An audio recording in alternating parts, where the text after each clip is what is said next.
Dreams, we learn in the Quran and Sunnah, can occur from Allah subhanahu wa ta'ala, and they can occur from Shaytaan, and they can occur from your own imagination. So dreams fall into three categories. Dreams can occur from Allah, and this type occurs to the prophets. They don't get the other two. It occurs to the prophets. The only type of dreams that the prophets have are from Allah. Allah has protected their dreams from Shaytaan, and Allah has protected their dreams from their own imagination. And therefore, every time a prophet sees a dream, it is wahi, it is inspiration from Allah. Every time a prophet sees a dream, it is wahi from Allah. And we've already seen this in the family of Ibrahim before. What happens with Ibrahim alayhi salam? He sees a dream about Ismail, that he is sacrificing him. Inni ara fil manami anni adbahuk. I see in my dream that I will sacrifice you. So the Prophet Ibrahim has already told us the reality of dreams. Now his great-grandson, Yusuf, sees a dream. So dreams are something related to the prophets of Allah. But they are not only related to the prophets. It is possible that people who are not prophets also get these types of dreams. In one hadith in Tirmidhi, the Prophet ﷺ said, لَمْ يَبْقَ مِنَ النُّبُوَّةِ إِلَّا الْمُبَشِّرَاتِ. Nothing has been left of nubuwwah other than mubashirat. What are mubashirat? He was asked, what is a mubashir, ya Rasulullah? So he said, a ru'ya, a dream that you see. Either you or somebody else sees you in it. You see yourself in it, or somebody else sees you in it. He comes and tells you, Akhi, I saw you in a dream, and this is what I saw. This is a mubashir. What does mubashir mean? It means good news. Good news. So from this we learn that the dreams that Allah blesses a person with always have something positive. There's a positive message in what Allah tells you in your dreams. Now, to talk about dreams a little bit more, we said dreams are of three types. Number one, dreams of your imagination. In Arabic, this is called hadithun nafs. Comes from your imagination. So for example, one of us is wanting a very fancy car. You want to buy the latest model of the Jaguar or the Mercedes or something, right? You're thinking about it, daydreaming, you go to sleep, lo and behold, you're driving that car. Okay? This is your hadithun nafs. This is your imagination. And scientists say, this is not from scholars, but scientists say, scientists study dreams, right? There are a special group of scientists who study dreams. I find this very tickling that, mashallah, if they fall asleep on the job, they're the only group of people that can say, we're working while we fall asleep. So there are scientists who study dreams. These scientists, they tell us that this type of dream occurs every night. There's a phase in our sleep when it's called REM, rapid eye movement. There's a phase in our sleep every single night where everybody dreams. Now the sign of this dream, you all know it. When you wake up, the dream is absolutely fresh, right? But then within 5 seconds, what happens? It's gone. This is the indication, this is this type of dream. It's your imagination. And external impulses affect this type of dream. External impulses, right? So if somebody throws water on your face, you're going to dream that you're drowning or something, okay? If you hear your alarm clock go off, it will somehow affect your dream, correct? Something will happen in your dream. If somebody is calling you, wake up, it's time for Fajr. In your dream, it will be translated that somebody is waking you up, correct, right? That type of dream has nothing to do with good or bad. It's your own imagination. Hadithun nafs.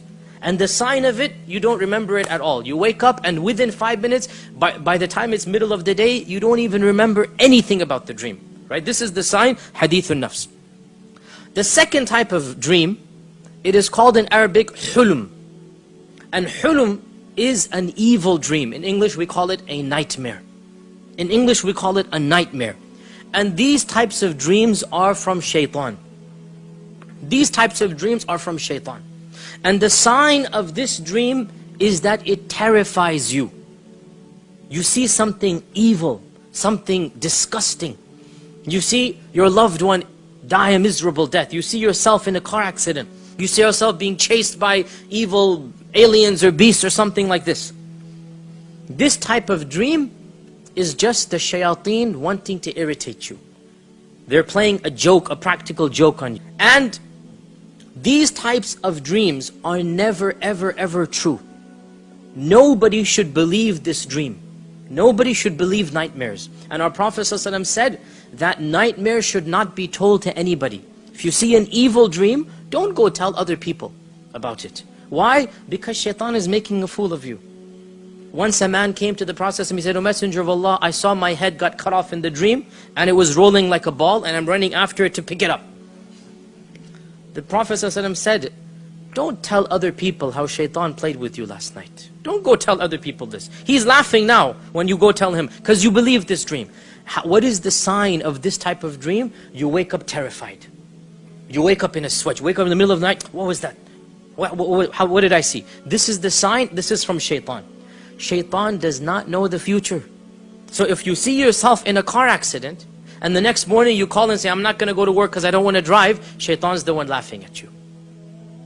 Shaytaan's the one laughing at you because you believed him. The nightmares, you have to reject them because there is no truth, not an element of truth in them. Zero. And if you follow it and believe it, Shaytaan is the one who will be the winner. A nightmare, the Prophet ﷺ said, if you wake up with that type of nightmare, you seek refuge in Shaytaan. Say, "A'udhu billahi minash shaitanir rajim." And you're allowed to spit on the left hand side as you do this. And the spit that the Prophet ﷺ talked about is a spit where the noise is made but nothing comes out.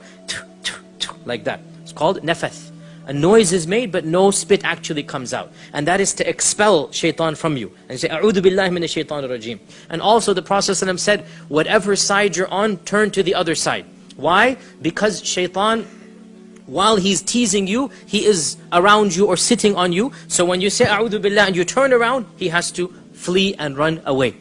And the Prophet ﷺ said, if it's really bad, then even stand up and pray 2 rak'at to seek refuge in Shaytaan and to establish that relationship with Allah. Whatever you do, you don't tell anybody, not your loved ones, not your spouse, not your friends, nobody. These types of dreams, you leave them. Also, by the way, dreams of a vulgar nature, wet dreams, these are also from Shaytaan. Now, a man is not sinful or a woman is not sinful for having such dreams. However, as you all know, the fiqh is when you wake up and you find that you have reached that state, then you must perform an entire ghusl. That dream is from Shaytaan, even though there's no sin on you because you don't control your dreams. And that is why the prophets never have wet dreams.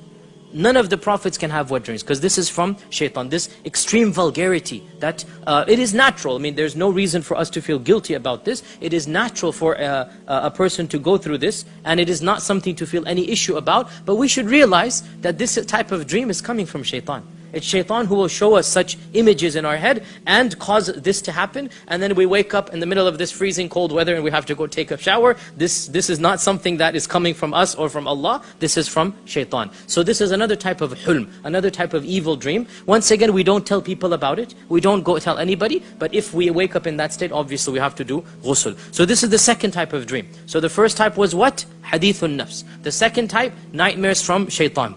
The third type, this leaves the third type. The third type is mubashirat, or also called in Arabic ru'ya. And ru'ya is a vision from Allah. It is a positive dream. And no dream from Allah will cause you to awake in a frightened state. You will not wake up terrified, or else it wouldn't be a mubashir, would it? What does mubashir mean? From bashir, from bashara. What does mubashir mean? Glad tidings, good news, right? Something optimistic. Or even if it's not positive, it will be a factual statement. It will be something true and not something terrifying. Now, what is the sign of this type of dream? You will wake up remembering the dream vividly. So it's not hadithun nafs. And you will wake up not in a terrified state. When these two conditions are met, it is very possible, very likely that it is a mubashir. Sometimes you wake up in a positive state because you saw something positive. And sometimes you wake up in a neutral state. You're not scared and you're not happy, but you might be confused. What did I see? But you're never going to wake up terrified. If you wake up terrified, it's not from Allah. It's from Shaytaan. Now, dreams from Allah are one of two types. Dreams from Allah are one of two types. The first of them, which is less common, is that you see an actual event with you in it without any symbolism. You see something that will happen in the future. You see something that will happen in the future. And there's no symbolism in it. It's a direct, if you like, an enactment of the future. This is exactly what will happen. Okay? So, the Prophet ﷺ saw a dream that he's doing tawaf around the Kaaba. What year was this? 6th year of the Hijrah. 6th year of the Hijrah, right? He saw a dream, he's doing tawaf around the Kaaba. So, there is no symbolism. When he saw the dream, he knew this is not a symbolic dream. So he said, "O Muslims, I saw a dream, I'm doing tawaf around the Kaaba, let's go do Umrah." What happened that year? They stopped him from coming in. And the Treaty of Hudaybiyah took place, right? But that we will talk about, perhaps, maybe 1-2 years from now, inshallah. He saw a dream. There's no symbolism. I saw myself doing tawaf and shaving my hair. This will happen. Allah said in the Quran, this dream that you saw is a true dream. لَقَدْ صَدَقَ اللَّهُ رَسُولَهُ رُؤْيَا بِالْحَقِّ لَتَدْخُلُنَّ الْمَسْجِدَ الْحَرَامِ. You're going to enter Masjid al-Haram. It will happen. Not this year, next. It will happen next year. So this is the first type of dream. That you see an actual enactment of what will happen. This is rarer. It's rare, but it happens. It's more common to the prophets. So Prophet Ibrahim sees, what does he see? إِنِّي أَرَى فِي الْمَنَامِ أَنِّي أَذْبَحُكَ. I see myself sacrificing you. There's no symbolism.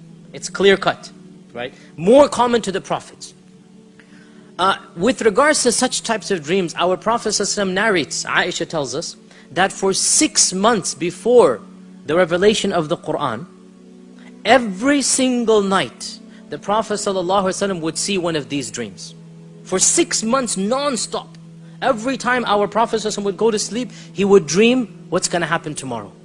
He might be in the suq buying and selling, he dreams it. Next day, the exact same thing happens. He dreams he's going to meet somebody. Next day, that person comes, he meets him.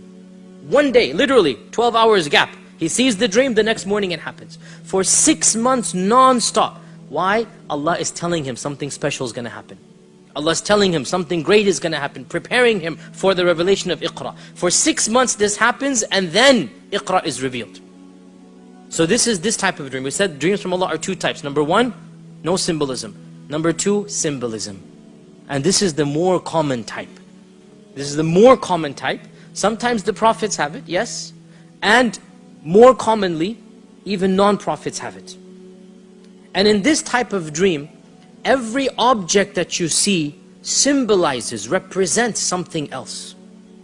So, an ear of corn represents a year of water, according to the story of Yusuf, right? Or a very fat cow and a very thin cow represents a year of drought versus a year of surplus, right? Or X represents Y. A tree represents this, the Kaaba represents that, okay? Light represents something else. In one hadith, the Prophet ﷺ said, I saw men wearing robes of different sizes. Some of their robes were up to their necks, some of them up to their stomachs. And I saw Umar ibn al-Khattab, his robe, his shirt was dragging behind him. They said, how did you interpret it? He said, the religion. People have different sizes of religion. Some's religion is small, some's religion is big. Umar's religion was so strong, it's going all the way back there. So a shirt means religion in this dream. Now by the way, this doesn't mean that in every single dream a shirt symbolizes religion. But in this dream it did. So this type of dream is a symbolic dream. We see it right now in the story of Yusuf right now. Because he sees 11 stars. And he sees the sun and the moon. This is symbolic, symbolism. Everything that you see, every color, every animal, every image, every plant, every inanimate object that you remember, it represents something.